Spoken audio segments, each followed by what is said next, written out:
every day you don't know if, your next walk down the hall is going to end in you getting your face slammed into a locker or thrown into a locker, or, if you're just going to be mentally tortured for the next hour that you're in choir class.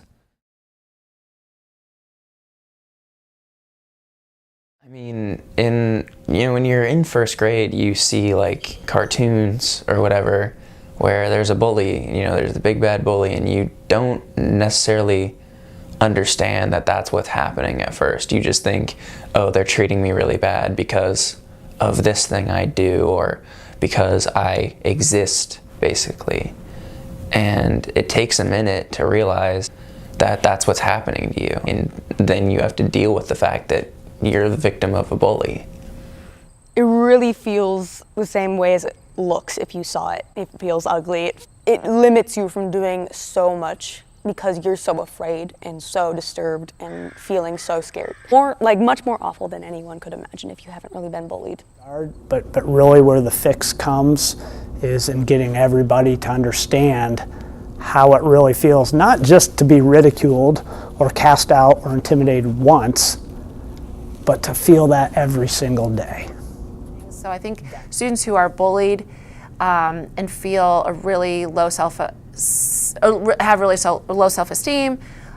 or just feeling really down on themselves, I think it can really affect how kids approach their day, their activity, how motivated they are for something. It's always going to be fresh in my mind because it's something that, like it or not, made me who I am.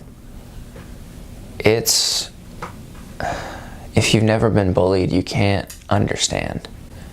There's physical pain. Of course, if you've been physically bullied, there's physical pain, and that's easy enough to describe as, whatever.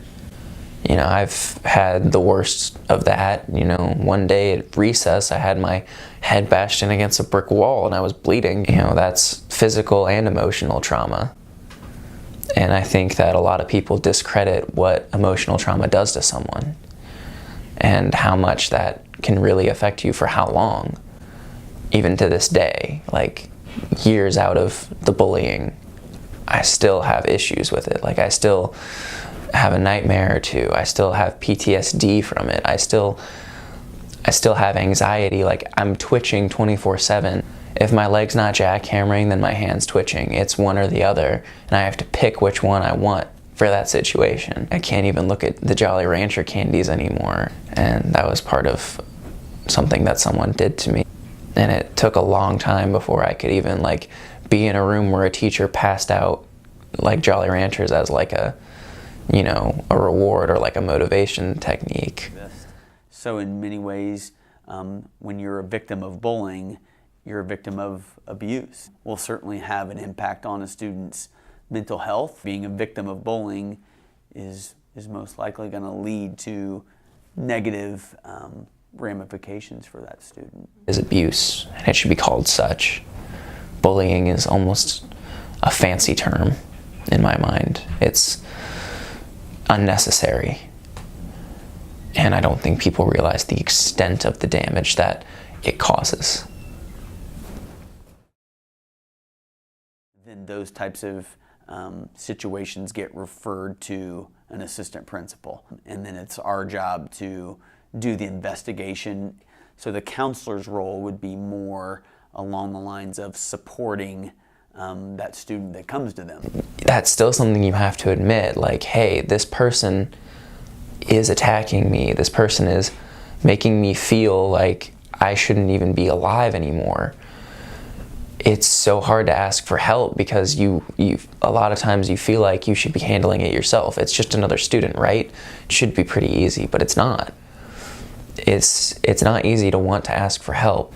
You could say, why don't you just talk back to him? Why don't you swing back? It's not that simple. It's not that easy. Whether it's a moral reason, I don't want to stoop to their level, or I'm terrified of what they'll do if I say something back, if I swing back. And everyone likes to give just ignore them and they'll go away. Everyone knows that trick, so everyone knows when you're trying to pull it.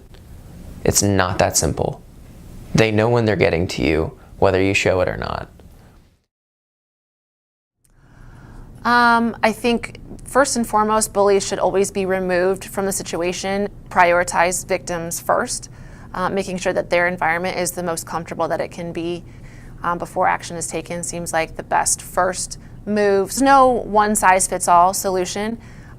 People definitely do things for reasons.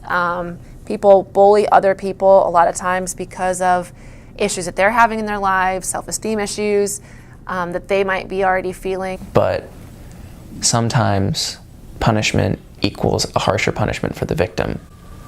Because now, oh, you made me have in-school suspension for 3 days.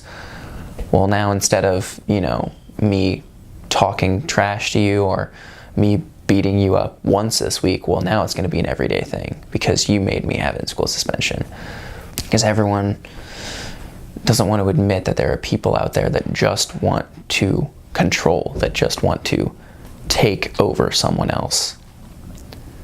And it's not something that has a simple answer because it's not a simple issue. In terms of, my role in a bullying behavior situation at school, it is a discipline situation. It's most likely going to lead to some level of suspension or removal from school. In addition to that, certainly we believe that there should be other services, whether that's that person who's demonstrated those behaviors getting help with regards to therapy and stuff as well, because there's just talking to people really helps. And when people get to express their emotions to someone and actually someone listens, it can be a lot more helpful than you would think. Try to treat everyone with respect, with patience, with understanding. I try to never humiliate, never embarrass, never turn something into a bigger situation than it needs to be. I think addressing the overall issue is something we can all look at. If we see an opportunity where we can give individual support as teachers, I think to a person in the school, we're going to do it. I came from Zionsville West Middle School. So I felt like in the middle school, a lot of the bullying lessons were just kind of basic. They didn't go into any of the real effects of bullying. You don't want to be mean or else you're going to get in trouble and it's against the law in Indiana. Like, okay, that's great, but people actually suffer. They wouldn't talk about people, how their home lives, we live in Zionsville and people don't necessarily, a lot of people do have problems at home that they don't ever talk about and people just don't know about that stuff. I hope for high school that people are able to be more free and people are able to feel a loving community here and just free to be themselves.